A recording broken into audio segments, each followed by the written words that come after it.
KPM. Assalamualaikum dan salam sejahtera kepada semua penonton Didik TV KPM. Apa khabar semuanya? Seperti biasa anda bersama dengan saya Syafiqah Hanafiah dalam Sukses SPM 2022 Pecutan. Dan hari ini menariknya kita akan belajar mata pelajaran pendidikan Al-Quran dan As-Sunnah kertas 1. Tapi sebelum tu, siapakah guru kita pada hari ini? Jom kita saksikan dahulu profil guru.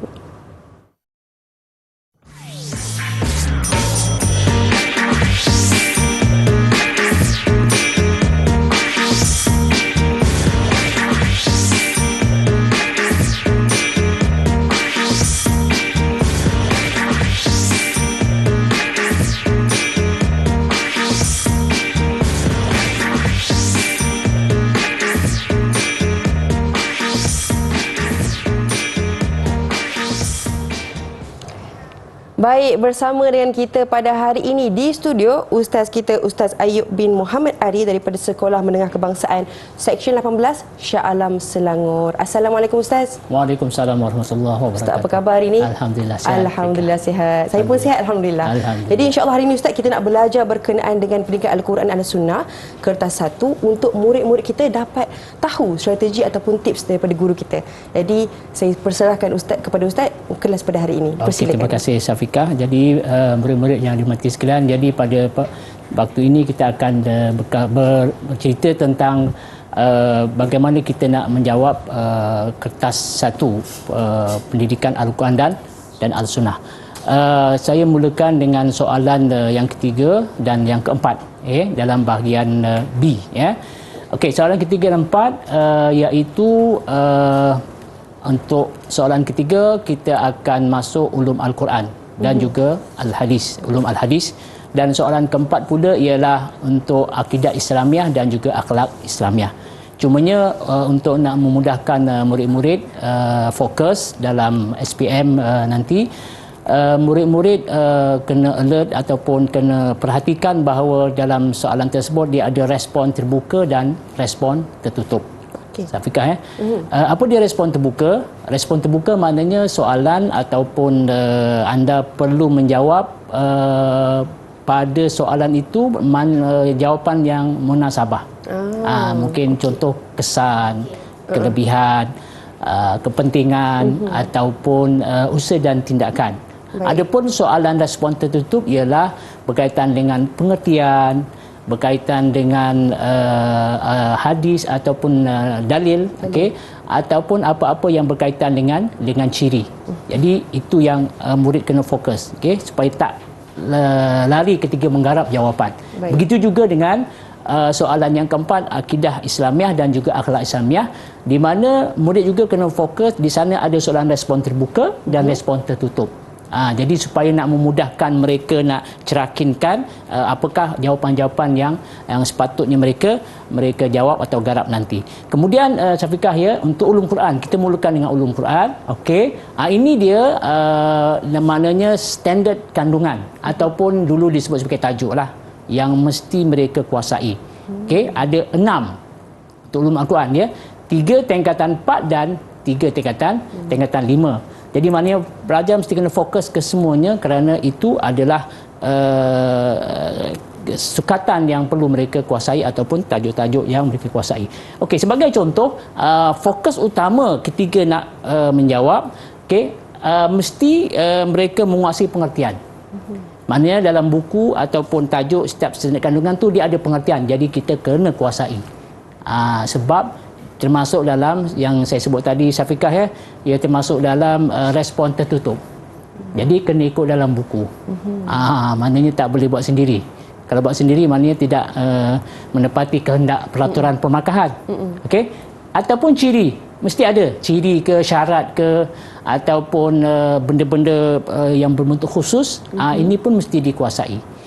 Contoh ciri-ciri ayat Makkiyah atau Madaniyah, mereka kena kuasai. Itu sangat penting. Kemudian kepentingan. Kepentingan antara subtajuk yang ada dalam buku teks, jadi ada dalam DSKP, dan juga usaha dan tindakan. Jadi mereka kena baca, walaupun kepentingan dan usaha dan tindakan ini dia termasuk dalam dia termasuk dalam respon terbuka, tetapi murid kena menguasai juga bentuk jawapan tu macam mana. Tahu, tengok dalam buku teks bentuk jawapan, kemudian mereka boleh menggarap jawapan dengan baik. Okay, sebagai contoh, ini soalan yang kita boleh tengoklah. Okay. Di sana ada maknanya ni respon tertutup ataupun dalam arti kata lain jawapan mesti tepat. Ini dalam bahagian A lah. Kata satu tu ada bahagian A, objektif. Jadi contoh, tuliskan ayat yang sesuai dengan pernyataan berikut. Ini pengertian lah. Tapi dinyatakan pernyataan dia. Ayat yang diturunkan selepas hijrah diturunkan di Madinah, okay, dan ditujukan kepada penduduk Madinah. Jadi maknanya nak cerita kat sini, kalau murid menguasai pengertian tadi, dia boleh jawab. Agak-agak apa jawapannya Syafiqah dan Syafiqah ni? Kalau ikutkan sebab selepas hijrah, saya ambil jawapan dia ayat Madinah. Ya, tengok jawapan. Betul, ayat Madaniyah. Ini antara benda-benda yang murid kena alert lah, sebab pengertian ini boleh keluar dalam bahagian A, objektif, dan juga bahagian B, subjektif. Baik. Jadi maknanya dia sentiasa keberangkalian tu memang ada lah, sebab dia antara respon tertutup yang murid kena tahulah. Okey, kemudian untuk soalan yang selanjutnya, ini supaya murid tahu jelaskan pengertian ayat Madaniyah. Ini dinyatakan istilah, jadi murid kena menulis jawapan dalam bentuk pernyataan. Tadi itu sebaliknya.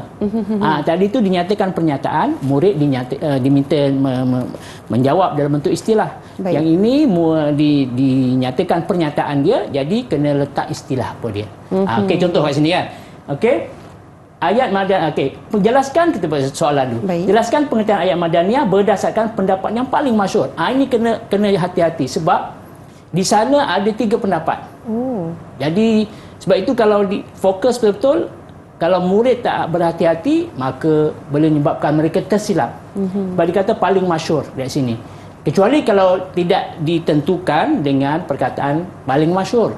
Jadi kita boleh jawab mana-mana jawapan. Sebab dia ada 3, tempat, kemudian penduduk, kemudian sasaran, dan juga waktu. Jadi waktu atau masa ini yang paling sempurna lah, paling bagus lah. Okey. Jadi kena tulis. Okay, berdasarkan pendapat yang paling masyhur ialah ayat yang diturunkan selepas hijrah walaupun di Mekah. Nampak dia punya perbezaan tu. Okey, tak kira dia turun di mana, tapi kalau selepas hijrah itu ayat Madaniyah. Itu antara benda-benda yang murid kena kuasai agar mereka tidak tersilap ketika menjawab. Sebab pengertian tu ada banyak dinyatakan di situ. Okey. Kalau kita boleh faham, insya-Allah tak ada masalah. Okey, ini contoh yang kedua berkaitan dengan syarat tadi, Syafiqah. Okey. Syarat, senaraikan 4 syarat untuk mentafsir Al-Quran. Ini pun antara benda-benda yang kita kuasai, yang sebut maknanya kita kena fokus beberapa ciri ataupun perkara yang berkaitan dengan sesuatu isu ataupun yang kita perbincangkanlah. Okey. Jadi kalau kat sini dia senaraikan, maka kita kena jawab. Kalau 4 markah, maknanya kena 4 lah sebab senaraikan. Okey, ini antara jawapannya. Jadi sebab itu ketika menjawab soalan kena hati-hati.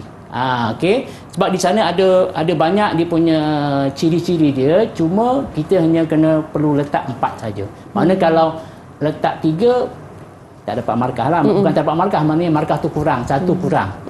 Tapi kalau kita letak lebih sikit, okey, ataupun 5 ke, tak ada masalah. Yang penting 4 menepati kehendak soalan di situ. Okey, kemudian yang ketiga ni, ini kepentingan pula yang saya sebut tadi. Kepentingan ni antara perkara ataupun murid kena pastikan menguasai dalam bentuk garapan jawapan.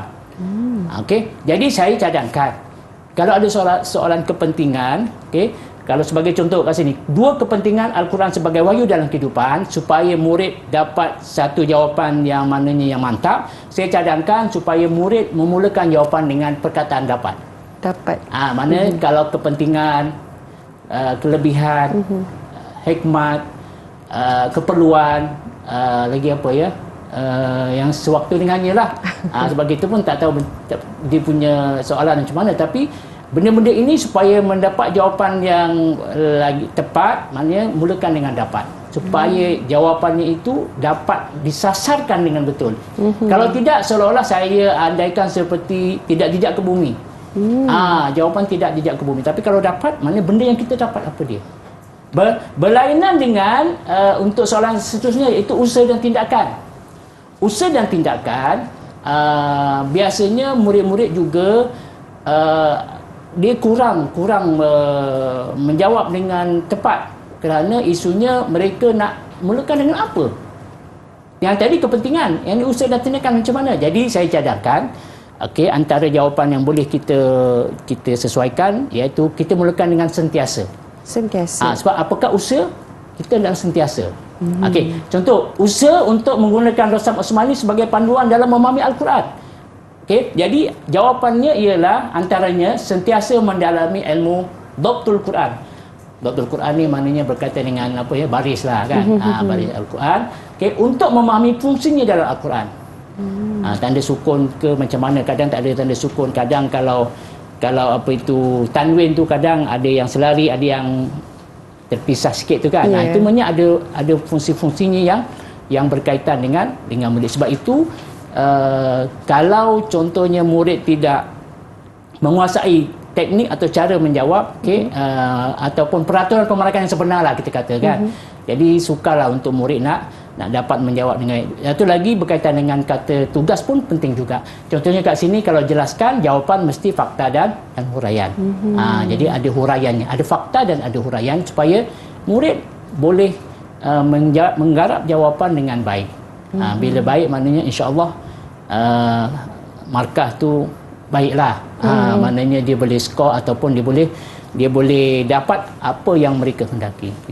Baik, kalau Ustaz saya cuma nak tanya Ustaz kan, kalau contoh diminta 2 usaha, kita bagi 3, yang kedua tu salah Ustaz, adakah boleh dikira 3 tu sebagai betul? Ya, boleh. Maknanya yang penting jawapan itu menepati peraturan pemarakan. Tapi jangan kuranglah, dia minta 2, kita bagi 1 tak boleh lah. Sebab itu kena lebih ataupun sama begitu.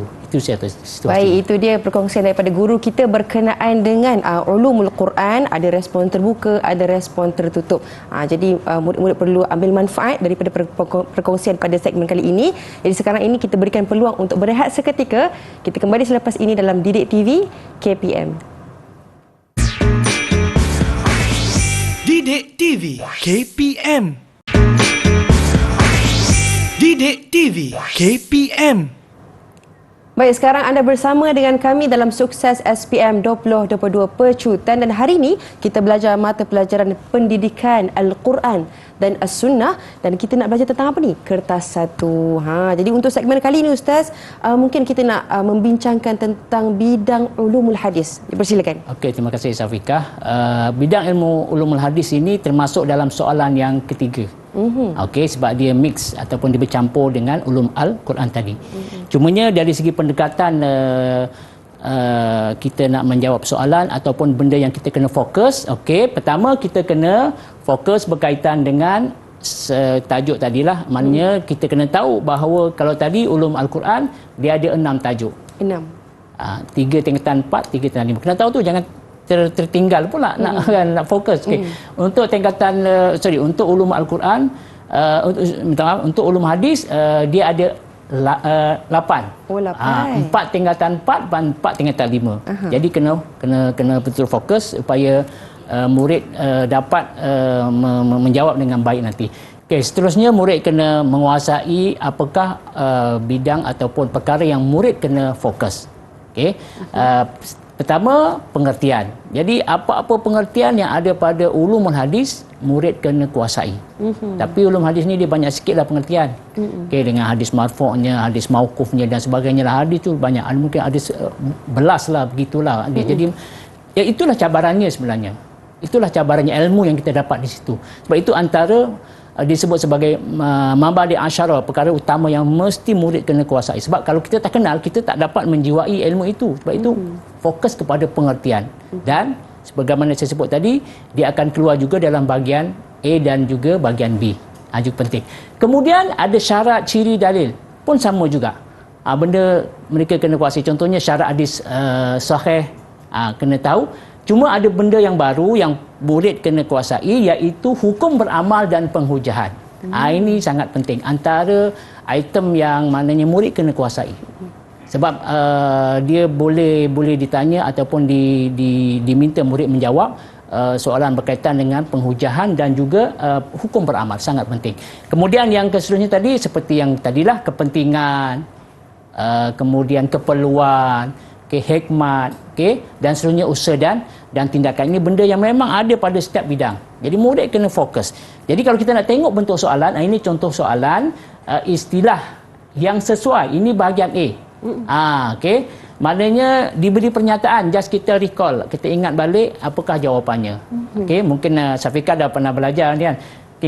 Hadis yang disampaikan kepada Rasulullah dari segi perkataan, perbuatan dan pengakuan atau takrir. Okey, kalau ikutkan saya ingat hadis marfu' yang tertinggi jugalah. Ya, betul. Jawapannya hadis marfu', kena tulis. Okey, untuk jawapan bahagian A ni, murid tidak boleh menulis jawapan mungkin lebih daripada 3 patah perkataan gitulah, sebab dia objektif kan. Jadi hadis marfu' lah. Okey, begitu situ situasinya, kena tahu. Cuma perlu tulis semula Ustaz hadis yang disandarkan. Dia kalau dia dalam peperiksaan tulis dalam satu kertas bahagian A ada 20 soalan, just tulis saja jawapannya seketul hadis marfu' begitu. Okey, baik. Jawapan saja, tak perlu tulis soalan. Sebab nak memudahkan menyemak, pemeriksaan dan sebagainya. Okey, soalan seterusnya ialah ni macam sebut tadilah. Okey, pengertian hadis mutawatir lafzi. Jadi mutawatir lafzi ni bila kita menjawab, mungkin tadi saya lupa nak maklumkan, maknanya kalau boleh jawapan mesti ada mukadimah jawapan. Mukadimah jawapan. Contohnya ni, tulis macam ni. Pengertian hadis mutawatir lafzi ialah, kenapa mukadimah jawapan? Sebab ada 2 situasi win-win situation. Pertama, untuk murid dia mudah untuk menyemak. Itu jawapannya yang ada kat situ. Dia mudah untuk menyemak. Yang kedua, kalau guru dia nak memeriksa, maka dia dapat recall balik calon ataupun murid ini dia menjawab apa. Itu maknanya win-win situation lah. Ada kebaikannya di pihak calon ataupun di pihak pemeriksa ataupun guru lah. Dan guru macam saya lebih suka murid letak mukadimah sebab mudah kita dan menghindarkan daripada tersilap ketika kita memberi markah dan sebagainya. Itu penting. Ini bahagian yang seterusnya ialah ini yang jawapan yang penting. Hukum beramal mesti ada, mesti kuasai. Sebab kalau ulum hadis dia tidak berlari pada hukum beramal, dan antara bentuk soalan yang trending ataupun yang biasa maknanya murid kena tahulah. Murid kena tahu supaya itulah dia punya objektif dia mempelajari ulum hadis. Tahu maksud, tahu pengertian, contoh hadis dan juga hukum beramal. Sebab dengan menguasai ulum hadis ini kita dapat memastikan sama ada boleh beramal ataupun tidak hadis tersebut. Jadi kalau begini jawapannya begini. Seperti biasa ada mukadimah jawapan, kemudian boleh beramal dan berhujah sekiranya memenuhi syarat hadis sahih. Itu yang dikatakan kalau jelaskan dia ada fakta dan huraian. Jadi kalau dijawab boleh beramal saja dan berhujah, 1 markah. Jadi maknanya di sini kalau dia ada huraian sekiranya memenuhi syarat hadis sahih, maka di situ dia layak dapat 2 markah sebab fakta dan huraian. Jadi mungkin nampak macam simple, tapi itulah kena hati-hati murid calon supaya dia tidak tersilap ketika menjawab. Kadang-kadang kerana teknikal menjawab ini mereka akan kehilangan markah kerana daripada inilah tiada huraian dan sebagainya. Jadi murid kena hati-hatilah. Okey, seterusnya Syafiqah ini yang sebut penghujahan tadi. Jadi penghujahan ini maknanya kita tulis ataupun jawab, dia ada beza, satu hukum beramal, satu penghujahan. Jadi macam mana nak jawab? Okey. Jadi nak bagi perbezaan. Okey, penghujahan ni maknanya kita nak ambil dia ataupun tidak. Jadi penghujahan hadis marfu' kalau dia makbul, maknanya diterima. Diterima ni maknanya dia memenuhi syarat hadis sahih, maka dia boleh diterimalah. Itu maknanya makbul. Yang tadi itu pun lebih kurang sama, tapi kena faham dari konsep soalan itu. Okey, mardud ditolak. Hadis marfu' ni ditolak bila situasi bagaimana? Jika tidak menepati syarat hadis sahih. Jadi murid pun kena tahu apa dia syarat hadis sahih supaya walaupun tak perlu dinyatakan syarat dia sahih, tetapi sekurang-kurangnya nanti dia dapat jawapan tu melekat di kepala. Hadis sahih, dia ada 5. Contohnya adil, syaratnya adil. Itu pun mungkin boleh keluar dalam soalan-soalan ya. Okey, sebab kalau tengok soalan trial pun ramai yang begitu adil, dobit, bersambung sanad, tiada sas, tiada ilah. Jadi kesemuanya ini murid kena kuasai supaya mereka tidak tersilap ketika menjawab penghujahan dan juga hukum beramal. Dan yang seterusnya tadi selain itu ialah usaha dan tindakan dan juga kepentingan. Tadi pun lebih kurang sama macam tadilah Syafiqah. Maknanya murid-murid kena menjawab kalau kepentingan. Saya cadangkan murid mulakan dengan apa, Syafiqah ingat tak? Dapat Okey, satu. dapat je lah. Maknanya untuk kepentingan, keperluan. Okay, satu lagi usaha dan tindakan. Sentiasa. Kita mulakan dengan sentiasa. Adakah jawapan lain? Boleh. Tetapi maknanya ini memudahkan untuk kita nak menjawab. Okey. Saya Baik, rasa Ustaz. Itulah untuk ulumul hadis. Mungkin ada sedikit rumusan ringkas Ustaz untuk segmen kali ini. Okey. Saya rasa dia berlainan dengan soalan lain sebab dia berkongsi soalan. Dia berkongsi soalan, jadi murid kena baca banyak. Tapi mungkin masa ataupun soalan yang dikemukakan mungkin dia agak sikit berbanding soalan 1 dan 2. Itu kesimpulan. Jadi mana kena baca juga, tapi yang ditanya mungkin agak terhad kerana dikongsi. Markah tu 20 tu kongsi, yang lain tu tidak kongsi. Itu maknanya kena banyak bacaan lah supaya dapat ilmu, insya-Allah. Baik, itu dia perkongsian daripada guru kita berkenaan dengan ulumul hadis bahagian A dan B dalam kertas 1 pendidikan Al-Quran dan juga As-Sunnah. Jadi sekarang ni kita nak berehat seketika Ustaz. Kita kembali selepas ini dalam Didik TV KPM. Didik TV KPM. Didik TV KPM. Baik, calon SPM 2022, sekarang anda bersama dengan kami dalam Sukses SPM 2022 Pecutan, dan hari ini kita belajar mata pelajaran pendidikan Al-Quran dan As-Sunnah kertas 1. Apakah tips dan strategi yang akan dikongsikan untuk segmen kali ini untuk akidah Islamiah, Ustaz? Persilakan. Terima kasih Syafiqah. Jadi untuk soalan yang keempat, kita dah beralih ke soalan yang keempat. Tadi soalan ketiga dah selesai. Keempat iaitu akidah Islamiah. Okey, dia ada akidah Islamiah dan juga akhlak Islamiah. Jadi dua benda yang berbeza. Okey. Jadi murid kena alert lah, seperti soalan nombor 3 juga tadi, dia lebih fokus kepada maknanya soalan 3 dia kongsi, yang ini pun dia kongsi juga akidah dan juga akhlak Islamiah. Jadi yang pertama, seperti biasa, murid kena menguasai apakah tajuk-tajuk ataupun standard kandungan yang murid kena kuasai. Okey. Seperti juga tadi, dia ada 4 tajuk untuk tentan 4 dan 4 tajuk tentan 5, bermakna ada 8 tajuk kesemuanya. Okey. Cuma untuk akidah ini saya suka berpesan supaya murid menguasai pengertian sepenuhnya. Pengertian penting. Okey. Sebab contoh satu tajuk kat sini iaitu ihsan yang ketiga. Okey, ataupun ma'rifatullah ataupun af'alul ibad, ni contoh.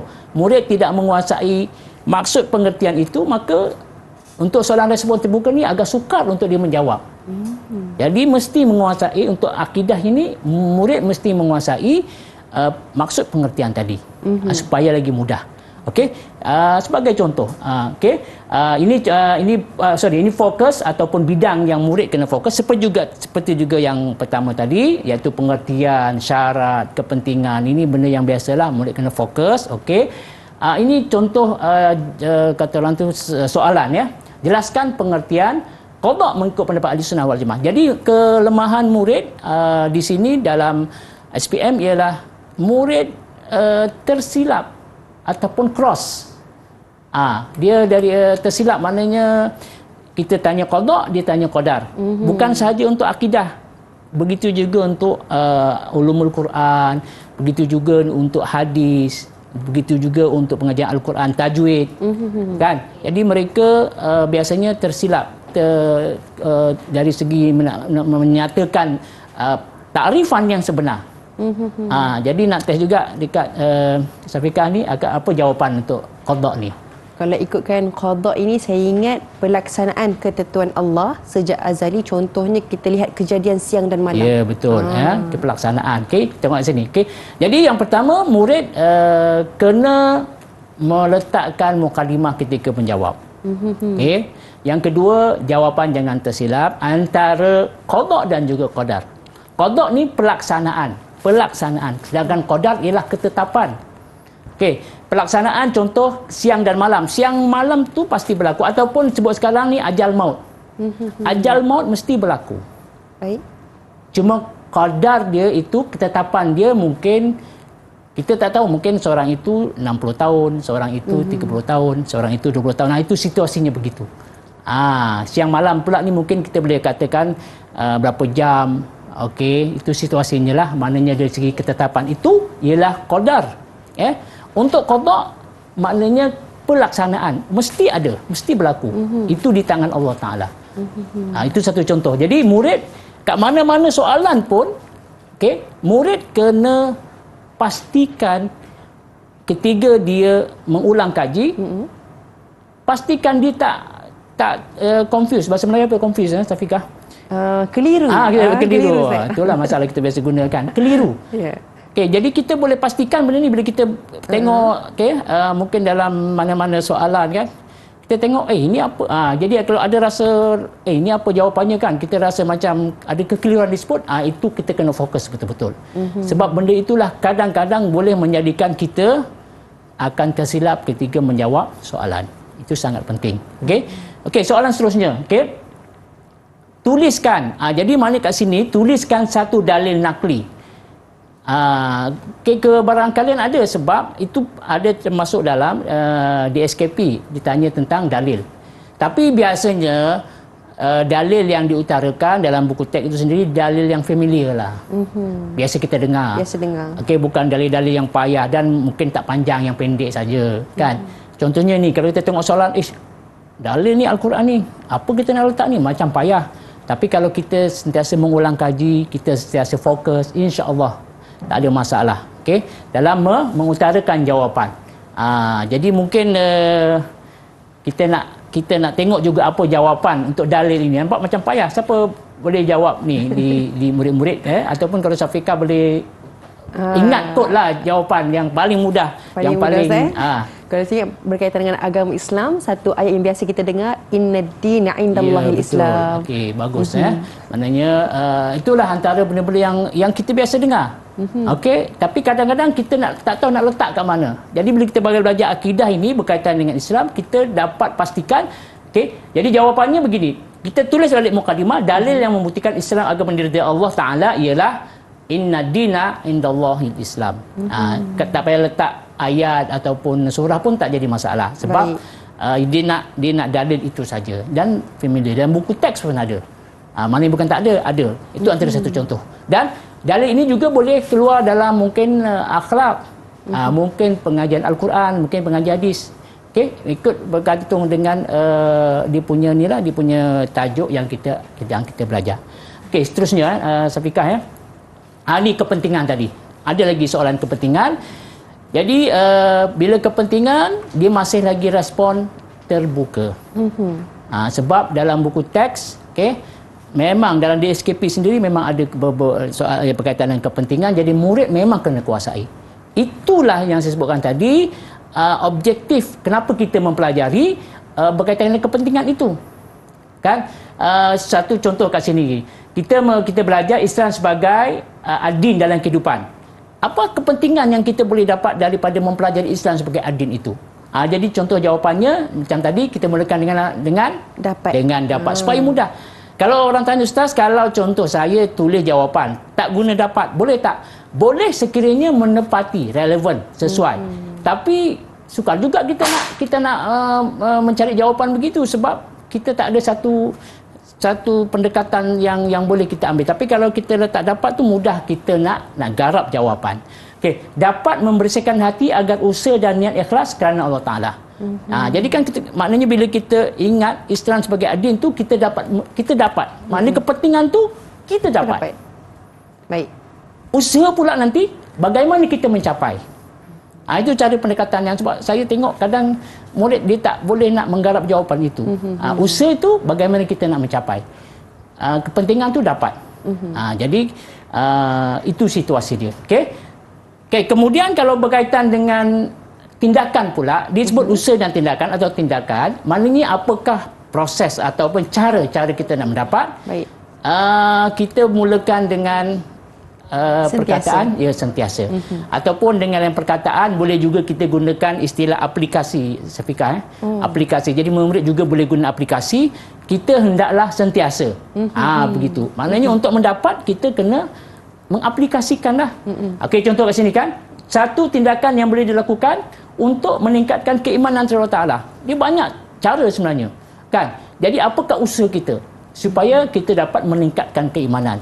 Jadi oleh sebab itu kalau kita mulakan dengan sentiasa atau aplikasi tadi, contoh kat sini, okey, kita adalah sentiasa memperbanyakkan benda yang berterusan, baru dapat yang disebut tadi, supaya kita dapat menjawab dengan baik. Dan yang penting sebenarnya kita dapat amalkan dalam kehidupan. Kita faham dan kita terjemahkan dalam bentuk jawapan.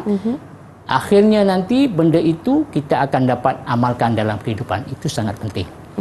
Okay? Jadi yang benda ini murid-murid kena jangan tersilaplah dari segi bentuk jawapan dan sebagainya. Sebab kalau kita tengok dalam buku teks pun, setiap tajuk tu memang itu situasinya. Jadi murid kena kuasai begitu.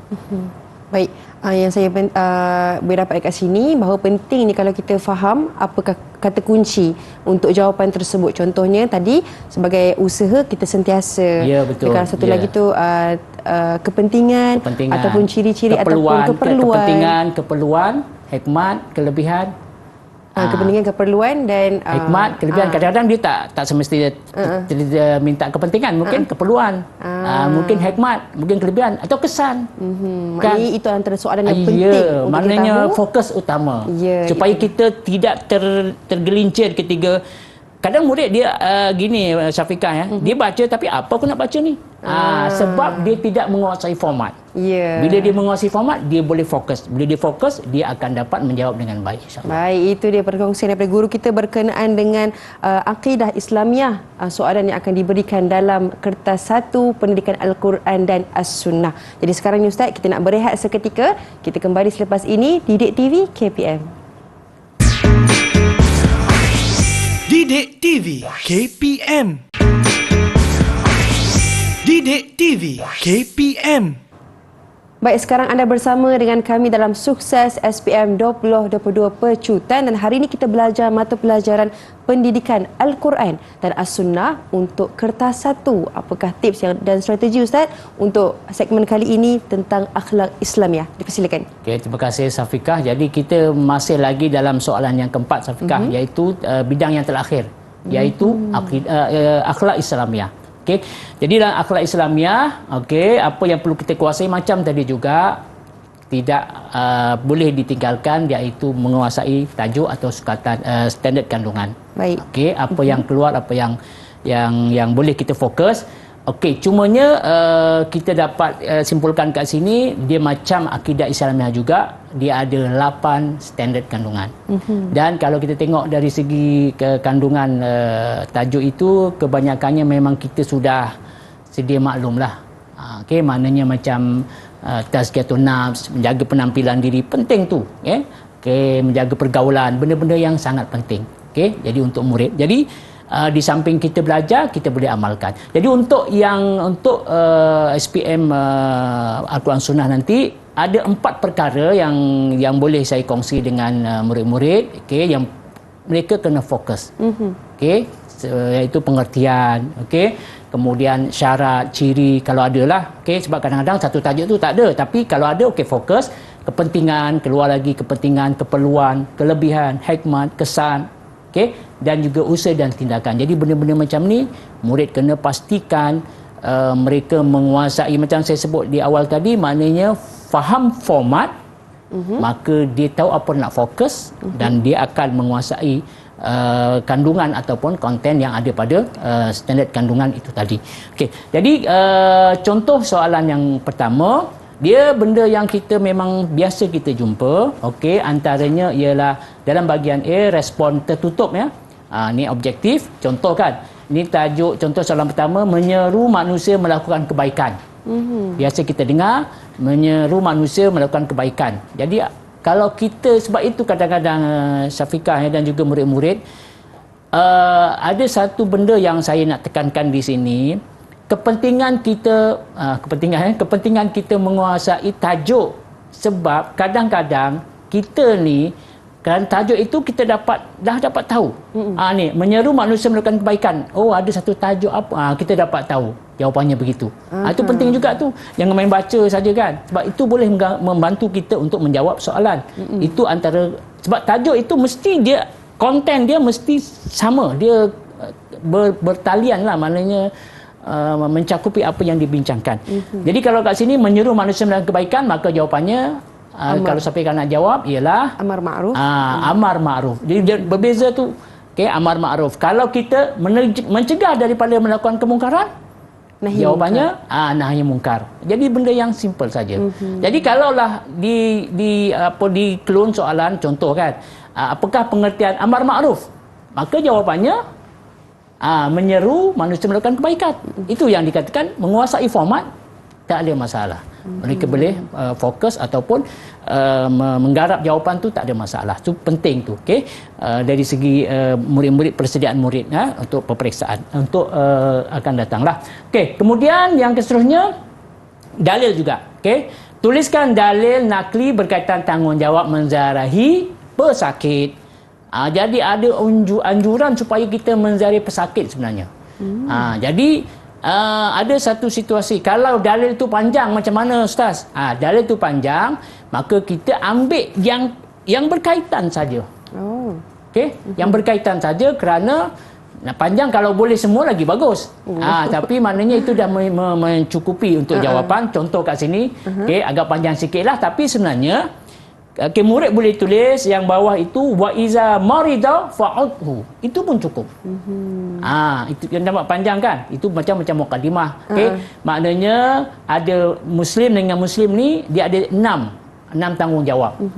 Okey, antaranya ialah apabila sakit kita kena ziarahi. Itu penting tu. Okey, wa iza marida fa'udhu, kita kena ziarahi. Itu sangat penting. Okey, ini contoh jawapan lah. Okey, jadi kena berselit kod lah benda tu.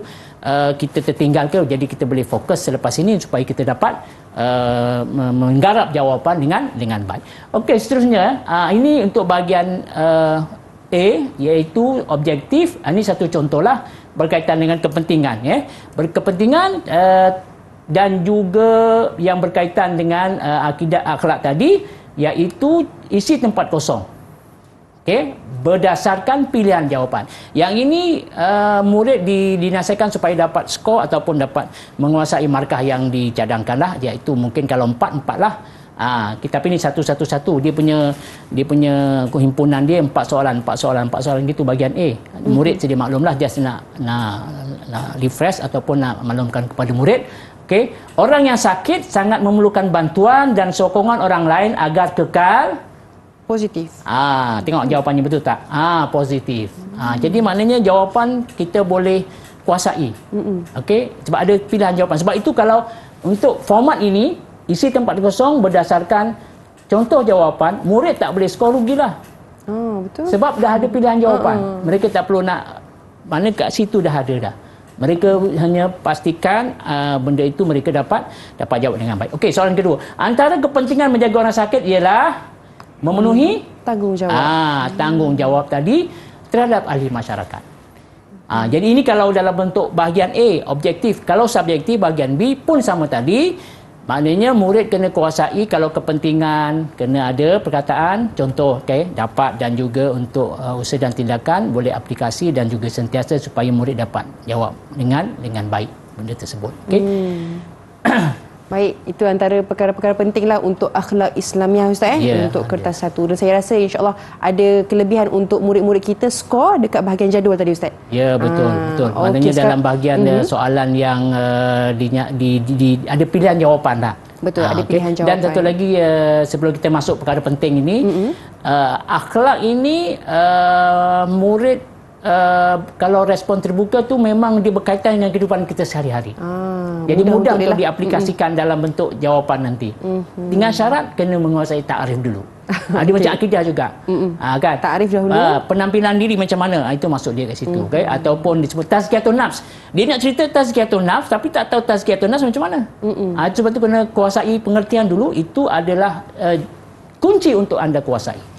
Baik, itu dia antara kunci yang perlu kita kuasai. Jadi sekarang Ustaz, mungkin Ustaz nak kongsikan tentang perkara penting untuk Kertas 1 Pendidikan Al-Quran dan As-Sunnah. Okey, jadi murid dah kuasai, dia dah study, dia dah hebat. Jadi sekarang kita nak apakah perkara-perkara yang penting yang perlu tidak dilupakan lah. Perlu diingatkan. Okey, yang pertama murid kena membawa maklumat diri. Itu sangat penting lah, sedia maklumat. Kod lah terlupa kan. Jadi nak cerita kena bawa lah. Kena itu sangat penting. Okay. Dan juga peralatan menulis. Okay.